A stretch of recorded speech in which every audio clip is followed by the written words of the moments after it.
মহিলাদের নিয়ে এবং ভারতের ছোট্ট পার্বত্য ত্রিপুরা রাজ্যকে নিয়ে সামাজিক মাধ্যমে কুৎসা ছড়ানোর অভিযোগে গ্রেপ্তার আলামিন হোসেন নামে এক ইউটিউবার। ভারতের ছোট্ট পার্বত্য ত্রিপুরা রাজ্য সহ ভারতের বিভিন্ন রাজ্যে ইউটিউবারদের যন্ত্রণায় অতিষ্ঠ হয়ে পড়েছে মানুষজন। মহিলাদের নিয়ে এবং ত্রিপুরা রাজ্যকে নিয়ে সামাজিক মাধ্যমে কুৎসা ছড়ানোর অভিযোগ এবার গ্রেপ্তার হলো আলামিন হোসেন নামে এক ইউটিউবার। পশ্চিম আগরতলা থানার পুলিশ তাকে রাজনগর এলাকা থেকে গ্রেপ্তার করে। বর্তমানে অভিযুক্ত আলামিন হোসেন ইউটিউবে এসে অশ্লীল কথাবার্তা বলার পাশাপাশি সম্প্রীতি বিনষ্টের চেষ্টা করছিল। এরপর তুষারকান্তি আচার্য সহ আরও বেশ কয়েকজন পশ্চিম আগরতলা থানায় অভিযুক্ত আলামিন হোসেনের বিরুদ্ধে মামলা করে। মামলা দায়ের হওয়ার পরেও সে সামাজিক মাধ্যমে অশ্লীল পোস্ট করে যাচ্ছিল। অবশেষে পশ্চিম আগরতলা থানার পুলিশ তাকে গ্রেপ্তার করে তার বিরুদ্ধে একাধিক ধারায় মামলা নিয়ে 5 দিনের পুলিশ রিমান্ড চেয়ে আদালতে হাজির করেছে। ত্রিপুরা থেকে বিক্রম কর্মকারের report, crime press Bengal news. গত কিছুদিন আগে আমাদের কাছে একটা কমপ্লেন আসে পঞ্চ ইউটিউব চ্যানেল এবং সাওয়াটের ইউটিউব চ্যানেলের বিরুদ্ধে।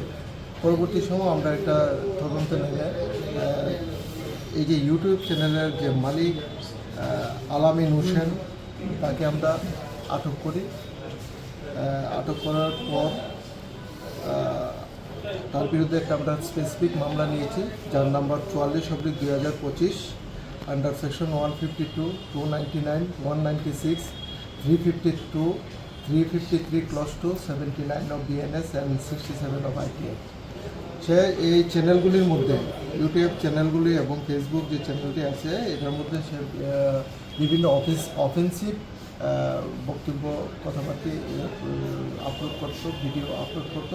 তাছাড়াও বিভিন্নভাবে যেগুলি দেশের পক্ষে ক্ষতিকারক এইরকম বক্তব্য তাদের ইউটিউব চ্যানেলে আমরা দেখতে পাই।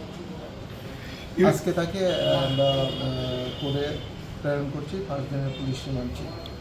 কিছু ইউটিউবারকে দেখা যাচ্ছে এরকম এবং অশ্লীল ভাষা ব্যবহার করে কিছু কন্টেন্ট করছে, তারা এ ব্যাপারে কীরকম ব্যবস্থা নেওয়া হবে তাদের বিরুদ্ধে? আমাদের কাছে যখনই কোনো এই বিষয়ে কেউ যদি আমাদের কাছে কমপ্লেন করে, তাছাড়া আমাদের যদি কোনো নলেজে আসে যে এই ধরনের অপ্রীতিকর ভিডিও তারা ভাইরাল করছে তাদের ইউটিউব চ্যানেলে, তাদের বিরুদ্ধে লিগ্যাল অ্যাকশন প্রপারলি হবে। যে ধারাগুলি আজকে ওনার বিরুদ্ধে নেওয়া হয়েছে সেই ধারায় সর্বোচ্চ শাস্তি কী হতে পারে? সর্বোচ্চ শাস্তি লাইফ ইমপ্রিজনমেন্ট আছে, 7 বছর 10 বছরের জন্য পানিশমেন্ট। দেশবিরোধী অভিযোগ। এই ইউটিউব চ্যানেলগুলো কি কোনো রকম বন্ধ করার কোনো ইয়ে আছে?